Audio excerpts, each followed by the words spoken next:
Hello friends, welcome back to channel माँ पुरुषों की बातें।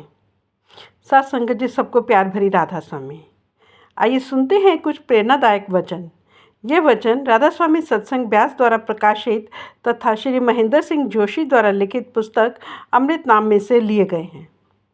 इस पुस्तक के पेज नंबर 120 में फरमाया गया है, नाम के सिमरन में उद्यम अभ्यासी का होता है। यानी नाम सिमरन करते हुए अभ्यासी मानो परमेश्वर से मिलने के लिए चल पड़ा हो और शब्द के अभ्यास में परमेश्वर शब्द खुद शब्द रूप में उसकी ओर चल पड़ता है।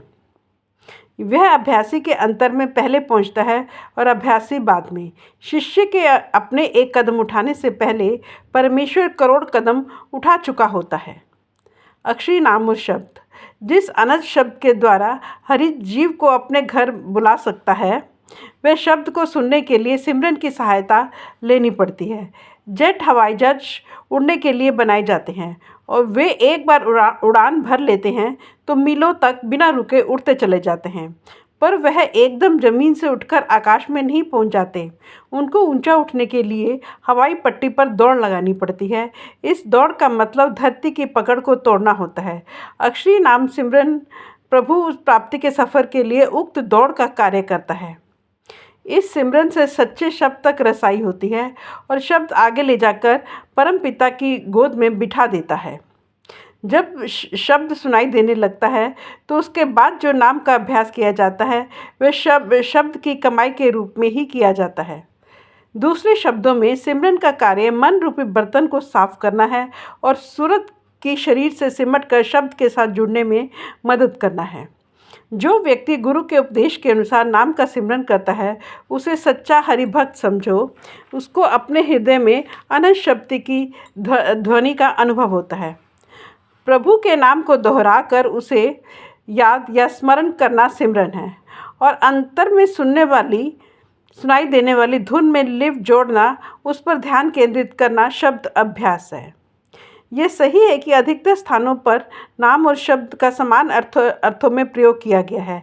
ऐसा करते हुए ये मान लिया जाता है कि जो अभ्यासी अनंत शब्द की कमाई कर रहा है वह नाम सिमरन के रास्ते से ही वहाँ तक पहुँचा है, और जो ध्यानपूर्वक नाम सिमरन कर रहा है वह शब्द अभ्यास तक पहुँच ही जाएगा।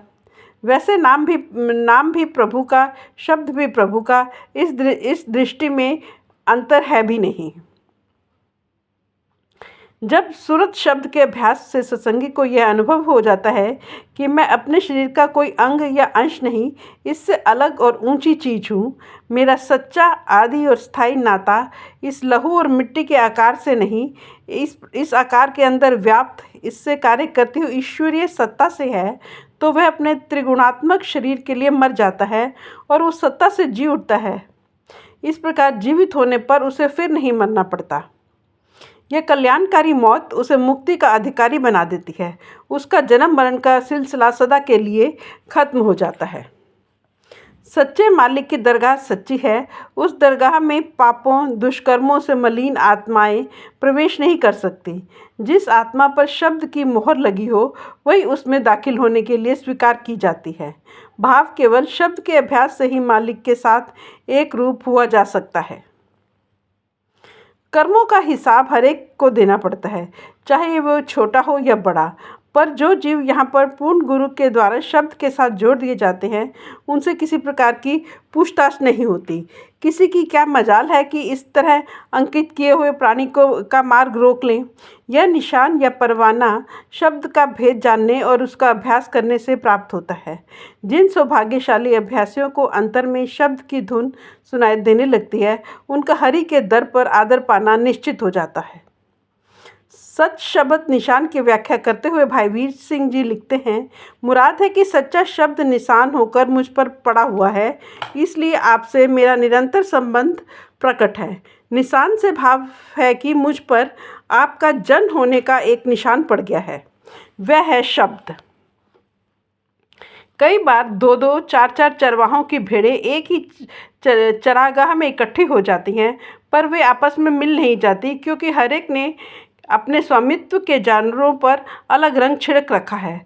उस रंग के होते हुए वह पहचान करने में कोई कठिनाई नहीं होती। चाहे प्रभु के शब्द का संगीत हर प्राणी के अंतर में गूंजता है, फिर भी यह अनुभव उसी को होता है जिस पर प्रभु कृपालु हो। उसे शब्द निरंतर सुनाई देता है, इसलिए वह हर पल इस बात की साक्षी देता है कि वह जीव कुल मालिक का अपनाया हुआ है, उसकी शरण में है। इस अपनेपन की दात का जितना भी सम्मान किया जाए कम है। मन पर काबू। मन की चंचलता का ये हाल है, वह किसी भी समय स्थिर नहीं होता, हर समय मस्त हाथी की भांति झूमता हुआ घूमता फिरता है। अभी पश्चिम की ओर दौड़ रहा है तो अगले ही पल वह पूर्व की ओर दौड़ पड़ेगा। समुद्र की लहरें भी हवा के रुकने पर किसी समय शांत हो सकती हैं, पर मन की तरंगें एक क्षण भी नहीं रुकती। इसे वश में करना आध्यात्मिक मार्ग पर पहला कदम उठाना है, और वह कदम उठाया जाता है शब्द की लाठी पकड़कर। किसी अभ्यासी का मन को मारने का यत्न सफल हुआ है कि नहीं, अगर हुआ है तो कितना, इसकी परख शब्द की कसौटी से ही की जा सकती है। अगर शब्द रूपी अमृत का स्वाद लेते हुए किसी अन्य रस का लोभ न सताए तो विश्वास किया जा सकता है कि मन निर्मल हो गया, अन्यथा नहीं। पीतल या कांसे के बर्तन को आग पर चढ़ाने के बाद हर बार मांज लिया जाए तो वह बड़ी आसानी से साफ हो जाता है, क्योंकि धुआं, चिकनाई और किसी भी अन्य प्रकार के मैल धातु के अंदर समा नहीं सकते। लेकिन ऐसे आलसी लोग भी होते हैं जो बर्तन को काम में लेने के बाद अंदर से तो पोंछ लेते हैं, पर उसके पैंदे को हाथ तक नहीं लगाते। समय पाकर पैंदे की कालिख इतनी पक्की हो जाती है कि वह किसी तरह नहीं उतरती। इस जन्म में आने से पहले मनुष्य ने पता नहीं कौन कौन से योनियां भोगी हैं और कौन कौन से कर्म इकट्ठे कर लिए हैं। यहाँ भी वह काम, क्रोध आदि का बंदी बनकर बुरे आचरण में डूबा रहता है। उसके बुरे कर्म संस्कारों के रूप में संचित होते रहते हैं। अनेक बार आत्मशुद्धि के लिए किए गए उपचार भी रस्सी धर्म की रीतियाँ पूर्ण करने के रूप में किए जाते हैं, और उनके कारण हृदय और अधिक मलिन हो जाता है। अगर गुरु से सुमति लेकर शब्द का अभ्यास किया जाए तो जन्म जन्मांतरों के एकत्रित मलिनताएं ही दूर नहीं होती, बल्कि बुरे कर्मों के प्रेरक पांच चोरों से भी छुटकारा मिल जाता है।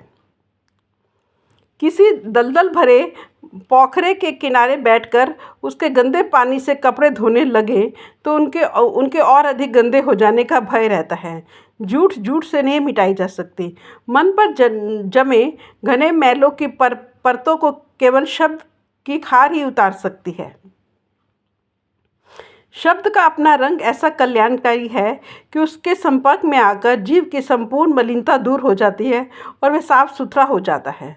शब्द का बोध हो जाने पर मस्त मन से पंजा लड़ाने का सामर्थ्य पैदा होता है और आशा तृष्णा को मारकर प्रभु प्राप्ति के मार्ग पर चला जा सकता है।